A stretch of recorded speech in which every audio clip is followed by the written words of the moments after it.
Morning students, this is Akshay again. Last lecture we have learned about differential calculus, isn't it? मतलब हमने measuring rate के बारे में कुछ देखा था. अगर इतना भी याद नहीं आ रहा है तो ये या कुछ फंक्शन के बारे में देखा था हमने. y is equal to x square plus X cube plus X raise to 4 ऐसा कुछ फंक्शन है. मतलब x अगर बदलेगा तो y भी बदलेगा.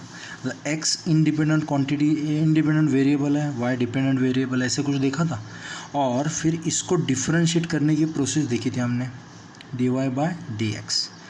और dy बाय डी एक्स मैंने अभी डिफ्रेंसिएशन बहुत डीप में नहीं लिया, आपका बहुत सिंपल लिया है. मतलब कैसे, x रेज़ टू n है तो n x raise to n minus 1, क्योंकि मैथ्स में बहुत अच्छी तरह से आपको होगा, ठीक है. या फिर अगर साइन x है तो उसका cos x हो जाता है. अगर ये cos x है तो उसका डिफरेंशिएशन माइनस साइन x होता है, ठीक है. ज़्यादातर यही फंक्शंस है जो वो आपको याद रखने हैं बहुत, ठीक है.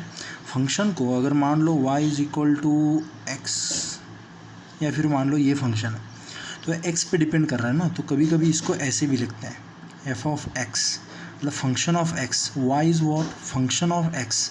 If x changes y also changes. कभी कभी कैसे होता है, y is equal to x square plus P square, ऐसे भी हो सकता है. मतलब x और p दोनों अपनी वैल्यू चेंज कर सकते हैं और y भी चेंज हो जाएगी.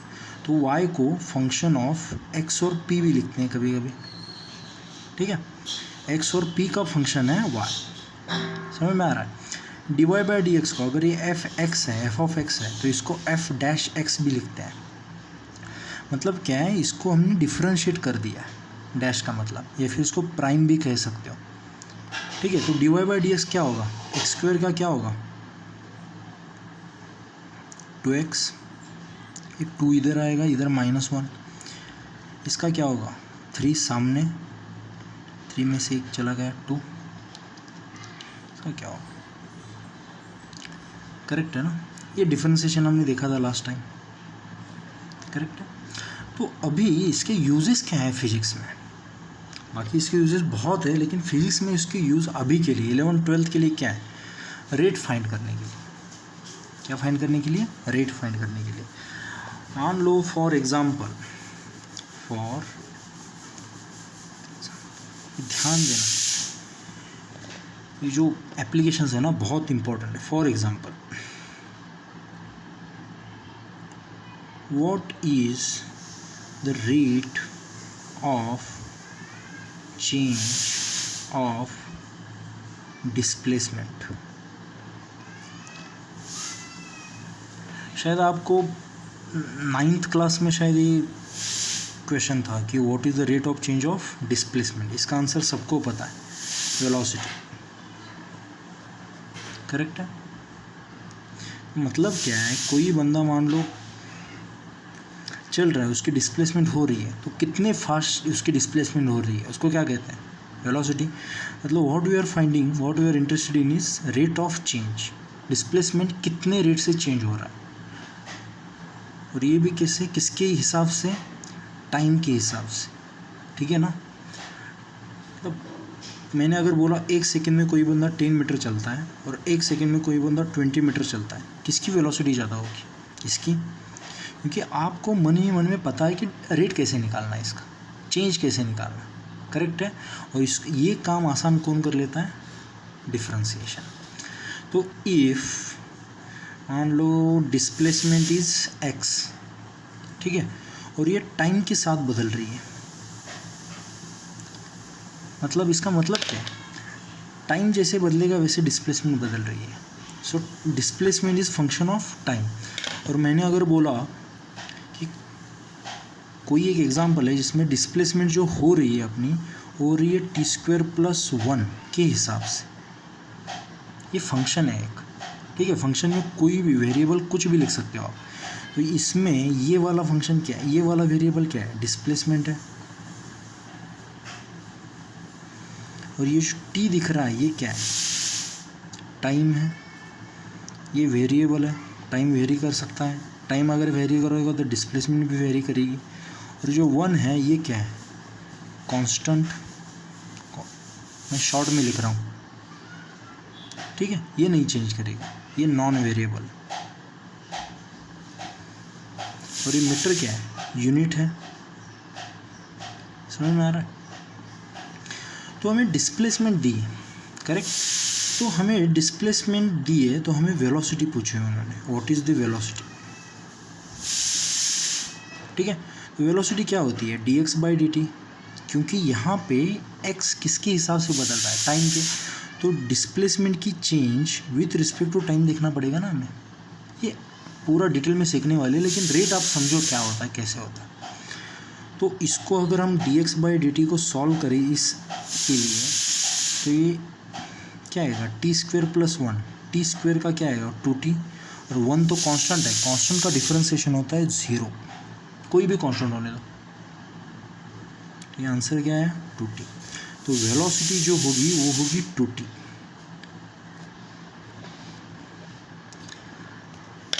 समझ में आ रहा है, ये हमारा आंसर। अगर आपको पूछा if displacement is given as t³ + t² + 1, क्या पूछा question, displacement is given as t³ + t² + 1, then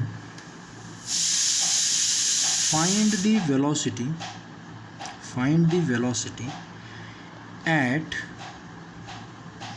time t is equal to 2 seconds। ऐसे क्वेश्चंस आ सकते हैं, ठीक है। तो वेलोसिटी क्या होती है, dx/dt होती है। जैसे हमने यहाँ पे सॉल्व किया था वैसे ही सॉल्व करना है, करेक्ट है। तो देख लो इसका आंसर कैसे है। Velocity is given as dx/dt, ठीक है। और डिफरेंशिएट किसको करना है, t³ + t² + 1। तो t³ का क्या आएगा 3t², t² का क्या आएगा 2t, और 1 का कितना 0। तो हमें वेलोसिटी कितनी मिली 3t² + 2t। लेकिन ये नहीं पूछा है हमें पूछा है what is the velocity at t is equal to 2 seconds। मतलब अगर हमारे पास x was the function which was depending upon time, now we have obtained a function v called velocity which is also depending on time, correct है। सो हमें क्या करना है अभी, v is function of time है ना, तो t की जगह क्या रखना है 2। तो वेलोसिटी एट टाइम कितना है 2 की जगह हमें सॉल्व करना है। कभी कभी फंक्शन को t की जगह अगर वैल्यू फाइंड करनी है तो अंदर t की जगह 2 भी लिखते हैं। तो at t is equal to 2 find करना है। तो इसमें 2 रखो t की जगह, तो ये क्या आएगा 3, वैसे ही t का स्क्वायर मतलब 2 का स्क्वायर प्लस 2 × 2 कितना आएगा 16 metres per second. This is your answer. ऐसे रेट फाइंड करने के लिए बोलेंगे। आपको ये पता होगा कि acceleration is rate of change of velocity. तो इसको भी अभी हमें क्या करना पड़ेगा, डिफरेंशिएट करना पड़ेगा, करेक्ट है। और एक बार डिफरेंशिएट करना पड़ेगा। तो ये क्या आएगा 3t², 3t² का क्या आएगा 2, सामने आके 3 को मल्टीप्लाई 6, t² का क्या रहेगा t + 2। तो एक्सेलरेशन मिला हमें। अभी एक्सेलरेशन पूछा है at time, acceleration is what at time t is equal to 0। जब शुरू इनिशियल स्टार्ट जब था तब एक्सेलरेशन कितना था पूछा। तो हमें क्या पूछा है, acceleration is also function of time here. We need to find function of time t is equal to 0, correct है। कितना आएगा ये, यहाँ पे 0 पुट करो, 6 × 0 0, बचा क्या 2। तो acceleration is 2 metres per second square at t is equal to 0। अगर पूछा t इज इक्वल टू 1 को कितना था 6 × 1 6, 8 मीटर्स पर सेकेंड स्क्वायर। मतलब ये चेंज हो रहा है और differentiation helps us in finding the rate of the change, fast हो रहा है स्लो हो रहा है, ये फाइंड करा देता है हमें, ठीक है। Get another question, find where, हमें एक पॉइंट फाइंड करना है इसमें जिसमें वेलोसिटी मैक्सिमम है। देखो यार मैं मैक्सिमा मिनिमा सिखाऊंगा आपको, मैक्सिमम कैसे निकालना होता है, लेकिन पहले समझ तो लेते हैं क्या है। अभी हमें क्या ढूंढनी है, वेलोसिटी, और ये ग्राफ दिया है हमें। ग्राफ में क्या दिया है, डिस्प्लेसमेंट दिया है और उसके साथ टाइम दिया है। तो पहले तो अगर समझ में नहीं आ रहा है कि कैसे सॉल्व करना है, क्या करना है, तो इन तीनों में रिलेशन ढूंढो। इन तीनों में रिलेशन क्या है, velocity is nothing but dx by dt। और अगर ग्राफ की बात कर रहे हो तो यहाँ पे बात करोगे स्लोप की, ठीक है। हर एक पॉइंट पे, मान लो ये एक पॉइंट है, ये है, ये है, हर एक पॉइंट के करोगे स्लोप की बात करोगे। और slope is what we have defined in last lecture, slope is nothing but rate of change या फिर डिफरेंशिएशन, यही होता है। अगर मैथमेटिकली सॉल्व कर रहे हो तो ये सॉल्व करोगे, अगर ग्राफ देख रहे हो तो स्लोप देखोगे। तो एक्चुअली हमें v ऐसी जगह पे मैक्सिमम मिलेगा जहाँ पे स्लोप भी मैक्सिमम है, यहाँ पे स्लोप भी मैक्सिमम है। तो इसमें बताओ स्लोप मतलब क्या यार, एक्स एक्सिस पर कितना एंगल बना रहा है, कितना ऐसे टेढ़ा है। यहाँ पे देखो, यहाँ पे अगर देखोगे तो ऐसे चल रहा है इस पॉइंट पे, और एक्स एक्सिस को पैरेलल एक लाइन मारो तो यहाँ पे एंगल मान लो थीटा। यहाँ पे देखो ये ऐसे चल रहा है, यहाँ पे एंगल देखो थीटा 2 बोलो, इसको थीटा 1 बोलो। यहाँ पे देखो ये पूरा हॉरिजॉन्टल चल रहा है, आगे कैसे जा रहा है उसके बाद, और एक्स भी ऐसे ही है। यहाँ पे थीटा 3 कितना आएगा, 0। यहाँ पे देखो ऐसे जा रहा है और एक्स एक्सिस यहाँ पे, तो ये थीटा 4। यहाँ पे थोड़ा सा ऐसे जा रहा है, यहाँ पे थोड़ा सा ऐसे, और यहाँ पे पूरा ऐसे। तो इसमें ऐसा कौन सा पॉइंट है जिसका एंगल एक्स एक्सिस के साथ या टाइम के साथ बहुत ज़्यादा है, मतलब टाइम के साथ कौन सा चेंज बहुत ज़्यादा है, इसमें कौन सा है। आप बोल दोगे कि सर ये तो नहीं आएगा, ये तो नहीं आएगा, ये भी नहीं, ये भी नहीं, क्योंकि ये बहुत छोटी छोटी चेंजेस हैं। शायद ये और ये काम कर सकते हैं, ये भी उनसे भी कम है, करेक्ट। तो पॉइंट P को और पॉइंट Q को नीचे आए ऊपर आए फ़र्क नहीं है, माइनस प्लस बताएगा बस। लेकिन हमें क्या बता रहा है, कितना टेढ़ा है, कितनी ये वाली लेंथ कितनी ज़्यादा मिल रही है हमें, समझ में आ रहा है। तो स्लोप इस पॉइंट पे और इस पॉइंट पे बहुत ज़्यादा है, करेक्ट। तो वहाँ पे वेलोसिटी मैक्सिमम है, ये बाकी सब पॉइंट्स कम है। मान लो मैंने आपको ग्राफ बताया, ऐसा वाला ग्राफ, यहाँ पे डिस्प्लेसमेंट है, यहाँ पे टाइम है, और आपको पूछा है कि वेलोसिटी चेंज हो रही है या नहीं हो रही है। जाहिर सी बात है वेलोसिटी चेंज होगी, क्योंकि क्या होती है, वेलोसिटी इज़ व्हाट, स्लोप, और dx बाई dt, करेक्ट है। Velocity is nothing but dx by dt is what, slope, correct है।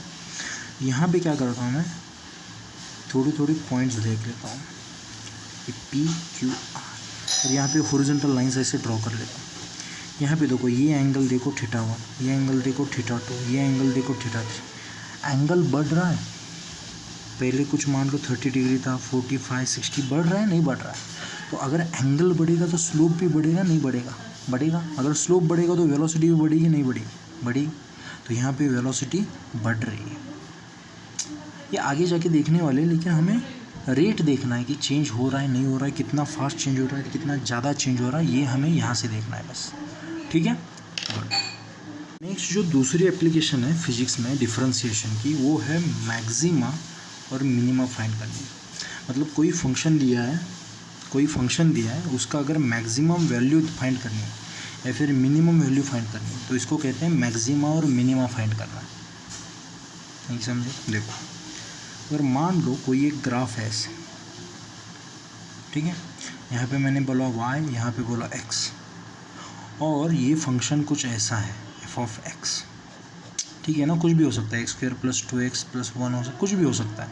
तो मैं जनरली लिखता हूँ y = f ऑफ x, और ये फंक्शन कुछ ऐसे दिख रहा है, ठीक है, ऐसे दिख रहा है फंक्शन। तो मैंने अगर आपको विजुअली बोला यहाँ पे देखो और बताओ मैक्सिमम वैल्यू क्या है, मिनिमम वैल्यू क्या है इसके अंदर, तो आप डायरेक्टली बजट से बता दोगे सर ये मैक्सिमम वैल्यू है और ये मिनिमम वैल्यू, क्योंकि बाकी कोई मैक्सिमम वैल्यू क्या होती है, जिसके ऊपर कुछ नहीं होना चाहिए, दिख रहा है ऊपर कुछ नहीं। मिनिमम क्या होती है, जिसके नीचे कुछ नहीं दिखना चाहिए, करेक्ट है। तो ये मैक्सिमम, ये मिनिमम, ये फाइंड करनी है। तो ग्राफ देख के आप डायरेक्टली बता लेते हो कि मैक्सिमम कौन सी है, मिनिमम कौन सी। लेकिन अगर मैंने आपको ऐसा वाला क्वेश्चन पूछा कि कि y is equal to x cube plus 2x plus 3, ऐसा कोई फंक्शन है जिसमें आपको maximum and minimum value find करनी है, तो करके बताओ बोलो। तो आपको इसका ग्राफ पहले प्लॉट करना पड़ेगा, लेकिन ग्राफ तो प्लॉट होगा ही नहीं क्योंकि ये कुछ अलग ही फंक्शन है। तो आपको x इज इक्वल टू 0 तो y क्या आएगा, x इज इक्वल टू 1 तो y क्या है, ऐसे करते करते करते हमें ग्राफ प्लॉट करने पड़ेगा। वो भी करेक्ट आएगा नहीं आएगा पता नहीं, वो भी इसी की तरह सिंपल आएगा नहीं आएगा पता नहीं। तो इसलिए हम यहाँ पे डिफ्रेंसिएशन यूज़ करते हैं। क्या यूज़ करते हैं? Different to find what maximum minimum value. ये क्यों करनी है तो मैक्सिमम और मिनिमम वैल्यू बताऊंगा आपको। फिजिक्स में बहुत बार लगेगी आपको, अगर प्रॉफिटेबल बिजनेस करना है तो उसमें भी लगेगी मैक्सिमम और मिनिमम वैल्यू, ठीक है। सिर्फ फिजिक्स के लिए नहीं, बिजनेस में भी चलती है, ठीक है। तो देखो, if you are given with a function something like y is equal to f of x, कोई भी फंक्शन दिया है मान लो, और you need to find either maximum और मिनिमम वैल्यू, दोनों में से कुछ भी आ सकती है ना, ये मैक्सिमम ये मिनिमम वैल्यू। तो आपको पहली स्टेप क्या है? स्टेप 1 डिफ्रेंशिएशन करना है। क्या करना है? मतलब क्या फाइंड करना है? एफ डैश एक्स फाइंड करना है। तो इसका एफ डैश एक्स क्या आएगा? इसको y डैश भी लिख सकते हो अगर डिफ्रेंशिएशन, y का डिफ्रेंशिएशन क्या? y डैश, या फिर f डैश x। क्या आएगा इसका differentiation? 3x square plus 2, correct है, प्लस 2, क्योंकि 3 का 0 होने वाला है, करेक्ट है। यहाँ पे एक सिंपल सी बात करते हैं हम, इधर माइनस लिखते हैं, मैं बताऊँगा क्यों। इधर भी माइनस आ जाएगा, है ना। स्टेप 2,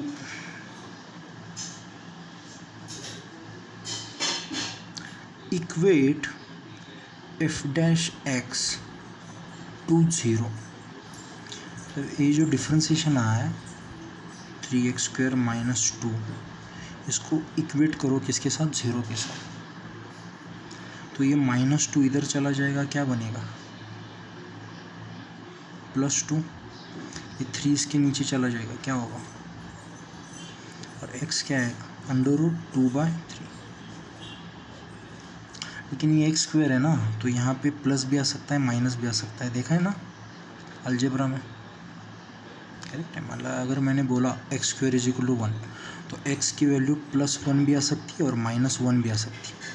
-1 का स्क्वायर क्या होता है? 1, +1 का स्क्वायर क्या होता है? 1। तो इसकी दोनों वैल्यू आ सकती है, तो यहाँ पे प्लस माइनस, मतलब x इज +√2/3 एंड ऑल्सो -√2/3। समझ में आ रहा? नाउ नेक्स्ट स्टेप 3, डबल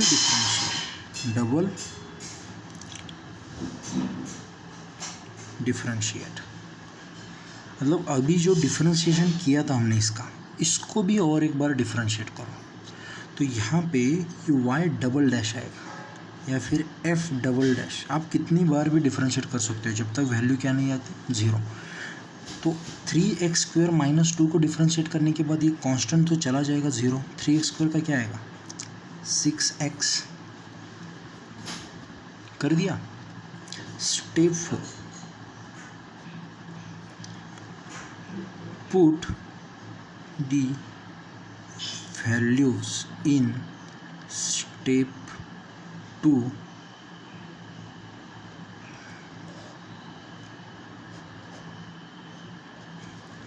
जो स्टेप 2 में वैल्यूज़ मिली थी हमें, कौन कौन सी मिली थी? +√2/3 और -√2/3, वो इसमें पुट करो। तो दोनों भी पुट कर लेते हैं।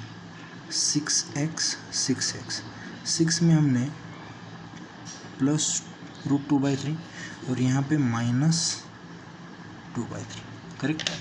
तो इसकी जो वैल्यू आएगी क्या आएगी? नेगेटिव आएगी। इसकी जो वैल्यू आएगी वो क्या आएगी? Positive. If the value is negative it is maxima. थोड़ा सा उल्टा है यहाँ पे, ठीक है। और if the value is positive it is minima. मुझे पता है आपके दिमाग में क्वेश्चन चल रहा होगा, सर ये क्यों करना पड़ रहा है, यहाँ फिजिक्स में क्यों लगता है, आप मैथ सिखा रहे हो क्या? नहीं, आपके बाद में ये थोड़ा लॉजिकल है तो दिमाग में रह जाएगा, लेकिन ये बस ध्यान में रखना। अगर मान लो यहाँ पे एक ही वैल्यू आ जाती और यहाँ पे नेगेटिव में कुछ आ जाता, तो या तो वो मैक्सिमम होता है मिनिमम होता है। यहाँ पे दो वैल्यूज़ आ रही हैं, इसलिए ये दोनों कंडीशंस आ रही है, तो मैक्सिमम शायद ये होगा और मिनिमम शायद ये होगा। करेक्ट है। अभी आप बोलेंगे सर डिफरेंशिएशन क्यों यूज़ हुआ? आप अगर यहाँ पे देखो, बहुत ध्यान से सुनना मैं जो बता रहा हूँ अभी, बहुत ध्यान से। ये जो ग्राफ दिख रहा है इसमें मैक्सिमम या मिनिमम वैल्यू कहाँ पे आ रही है? जहाँ पे स्लोप 0 आ रहा है, यहाँ पे आ रही है कि मैक्सिमम मिनिमम कहीं पे। ऐसी जगह पे जहाँ पे स्लोप की वैल्यू क्या है? 0। सही है ना? यहाँ पे देखो या कहाँ पे चल रहा है, अगर मान लो ये ऐसा है तो इसका जो हाईएस्ट पॉइंट है यहाँ कहाँ पे जाएगा? आगे ही जाने के लिए काम कर रहा है, और एक्स एक्स भी यहाँ पे है, तो एंगल कितना हुआ? 0। स्लोप कितना हुआ? 0। तो जहाँ पे स्लोप 0 है वहीं पे मैक्सिमम मिनिमम आएगा। और स्लोप को हम कैसे लिख सकते हैं? dx/dt। तो इस डिफरेंशिएशन की वैल्यू कितनी है? 0। स्लोप की वैल्यू कितनी है? 0। इसलिए हमने डिफरेंशिएशन को किसके साथ इक्वेट किया? 0 के साथ, और ये वैल्यूज़ निकाली मैक्सिमम और मिनिमम। हमें दो वैल्यूज़ मिली तो काम नहीं बना, क्योंकि हमें पता नहीं है ये मैक्सिमा है ये मिनिमा है, या फिर ये मिनिमा है या ये मैक्सिमा है। हमने उसके लिए और एक स्टेप करी जिसमें डबल डिफरेंशिएट किया, उसमें ये वैल्यूज़ निकाली और हमें पता चला कि मैक्सिमा है या मिनिमा है। Correct, good. मैंने थ्योरी बताई, उसमें से अगर 10% भी क्लियर है तभी भी बहुत है, क्योंकि ये वाला अगला वाला क्वेश्चन आपको पूरी क्लैरिटी दे देगा। The height reached by a particle thrown with a speed u is given as. ये शायद 9th क्लास में देखा होगा आपने, h is equal to u t minus, क्योंकि ऊपर जा रहा है तो यहाँ पे माइनस, फिर g इज इक्वल टू, बताओ g क्या होती है? Acceleration due to gravity. Correct है। ये अभी ये इसमें h is equal to g की वैल्यू पुट करके नहीं सॉल्व करने वाले, थोड़ा अलग टाइप से। फाइंड द टाइम, हमें क्या ढूंढना है? Time when the height is maximum. तो हमें टू फाइंड, क्या फाइंड करना है? मैक्सिमा। क्या फाइंड करना है? मैक्सिमा। तो स्टेप 1 क्या है? यहाँ पे पहले से देखो, पहली स्टेप करते हैं। ये फंक्शन देखो पहले क्या है। h जो है यहाँ पे u, तो आपकी एक बार हाथ से अगर बॉल छोटा तो ये तो कांस्टेंट ही है ना, 10 से फेंको 20 से फेंको, ठीक है। मतलब ये टाइम के साथ बदलने वाला है क्या? ऊपर जाके आपकी इनिशियल स्पीड 10 थी, ऊपर जाके इनिशियल स्पीड 20 नहीं, उसकी स्पीड बदलेगी, लेकिन इनिशियल स्पीड तो इनिशियल स्पीड ही है। g भी सेम ही है, हाफ भी कांस्टेंट ही है। तो h जो बदल रहा है वो किस पे बदल रहा है? टाइम पे बदल रहा है। करेक्ट है। तो अगर बॉल को यहाँ से फेंका ऊपर तो हाइट बदल रही है ना, और कहीं पे जाके हाइट मैक्सिमम हो जाएगी और फिर ये नीचे आ जाएगी। तो आपको ये वाली हाइट ढूंढनी है, मैक्सिमम हाइट। तो मैक्सिमम फाइंड करना है। मैक्सिमम फाइंड करने के लिए कौन सी मेथड यूज़ करोगे? डिफरेंशिएशन। तो h डैश निकालो या फिर f डैश t, मतलब डिफरेंशिएट करो यार, इसको कर दो डिफरेंशिएट। क्या आता है? u कांस्टेंट है, t को डिफरेंशिएट किया, सिंगल पावर है इसकी, तो इसका वैल्यू क्या बन जाती है? 1 हो जाती है। x को किया तो क्या आता है? 1 आता है ना। वैसे t को किया कितना आएगा? 1। अगर आपको डर लग रहा है sir y is equal to x square plus 2x plus 1 का, तो हम आसानी से कर सकते हैं। कैसे? ये एक्स स्क्वायर का 2x होता है, 2x का 2 होता है, 1 का 0 होता है। लेकिन t क्या है? t भी एक वेरिएबल है, x की जगह t आएगा बस, ठीक है ना। t यहाँ पे अगर चेंज होगा ये इंडिपेंडेंट वेरिएबल, और h बदलेगा तो डिपेंडेंट वेरिएबल। करेक्ट है। तो t के हिसाब से h बदल रहा है, तो t को हम डिफरेंशिएट करेंगे। t सिंगल है, यहाँ पे x का क्या आता है? 1 ही आता है, तो यहाँ पे भी 1 माइनस ये हाफ जी जैसा था वैसे ही रखो, कांस्टेंट है ना पूरा। और टी स्क्वायर, एक्स स्क्वायर का क्या होता है 2x, वैसे टी स्क्वायर का क्या आएगा 2t, करेक्ट। तो जो मिला क्या मिला ना, u माइनस हाफ जी इंटू 2t, करेक्ट है। यहाँ पे 2 से 2 हटा लो, क्या आएगा u माइनस जी टी। ये आ गया हमारा डिफ्रेंसिएशन, मतलब पहली स्टेप हो गई हमारी। उसके बाद में सेकेंड स्टेप क्या है, इसको इक्वेट करो ज़ीरो के साथ। तो u minus g t is equal to zero. तो ये माइनस जी टी इधर जाके क्या बनेगा प्लस जी टी। तो u is equal to g t. हमें क्या ढूंढना था, t ढूंढना था, आ गया t। t is equal to u by G. यहाँ पे देखो लास्ट जो स्टेप्स थी वो हमने स्किप कर दिए। क्यों, यहाँ पे t की कितनी वैल्यू मिली, ओनली 1 वैल्यू मिली है। अगर 2 मिलती तो हमें कन्फ्यूजन होता कि मैक्सिमम है या मिनिमम है, तब हम इसको डबल डिफ्रेंशिएट करके सॉल्व कर लेते। लेकिन अभी एक ही वैल्यू, तो यही मैक्सिमम होगा,